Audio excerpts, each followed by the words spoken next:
Pregame.com. The best rivalry in all of college basketball on primetime ESPN Saturday night. Brad Powers, Pregame.com studios, just off the Vegas trip. The regular season in college basketball winding down, and that best rivalry, without question. We're talking Duke, North Carolina, and I got my free pick coming your way here in a second. And you're not looking at the side, you're looking at the total. I am. We're going to go under the total, and we'll call the buy price 160 or more here, under the total. And to me, it's all about Duke's defense. Much improved defense, particularly their last 5 games where the under has cashed. Listen to this. The under is cashed by 29 points per game. So what in the world's happened? Duke, I thought they were a great over team. Had one of the best offenses in the country, a questionable defense that wasn't even ranked in the top 50. Well, Duke switched up their defense, playing more of a zone defense the last 5 games, and because of it, and the markets can't catch up when you're covering as far as the under, cashing by that margin, I think there's still some value. Duke, North Carolina, under the total. And the Sharps have been banging the under. They've been on top of this, so they certainly have been betting it versus the opener on the unders. Big part of this was Marvin Bagley has been out for Duke. They went to the zone. He's an over player, doesn't play much defense at all, great scorer. He's been back now. How is that impacting these totals? Hasn't impacted it too much, and I was concerned, particularly in the Syracuse game, that they would go right back to how Duke was playing with him in the lineup. But here's what we saw in the last 2 games that he's played. Duke gave up 44 points to Syracuse. That game flew under by 20-plus points. Only gave up 64 points to Virginia Tech. That game sailed under by 20-plus points. Let's talk side here. Where do your numbers have this game? Both teams in the top 6. Duke, number 3 team in my current power ratings. North Carolina, like number 6.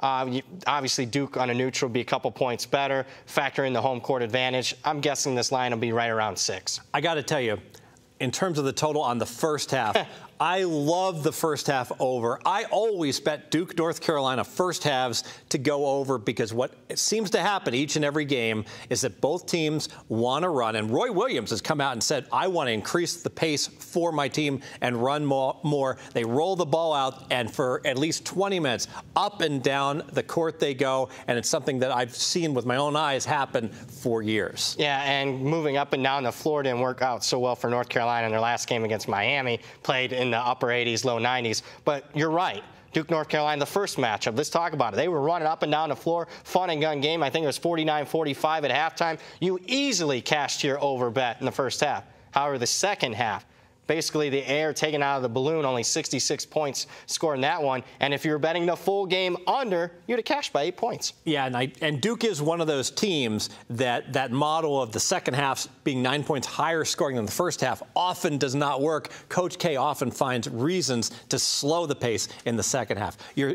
second key handicap. Let's talk about series history. I'm going to make the bold prediction that this week's game, because it's prime time, Saturday night, public betting goes up as we get closer to March. This will be the most bet college basketball regular season game. What does the public prefer? They like taking the favorite. They like betting the over. They like betting the over in Duke, North Carolina, because they agree with you. And for the most part, these two teams do run it up and down the floor. But series history, at least the last 6 meetings, 4-2 is the under. And I think the public's going to drive the total up a couple points, and I'm going to take advantage of that. Now, I do have a concern.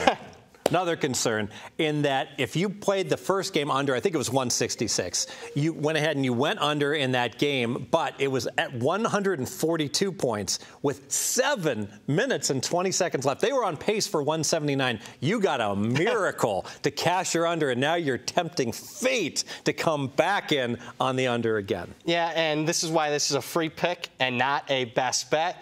And the series history, again, says there's not a tremendous amount of value. Duke, North Carolina, last 101 meetings, North Carolina leads 51-50, has outscored Duke by 2 very even. Also even when it comes to the total, last 44 games, the under and the over split out 22-22. Again, this is why it's a free pick, not a best bet. And I personally am going to be making a sizable bet on the first half over, and then I'm going to come back and root for it to slow down with you with a second half under. Let's make it official. And that's a good option if you're actually watching the game to bet the second half under. But I'm taking the under for the full game here. We're going to go under 160. To me, it's all about Duke's defense being much improved. Last 5 games, the under has cashed by 29 points per game because Duke switched up their defense to zone style. And let's talk series history here.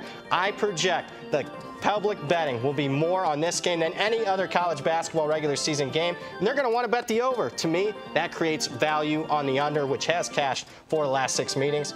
Under 160, Duke, North Carolina. We'll have more videos at pregame.com.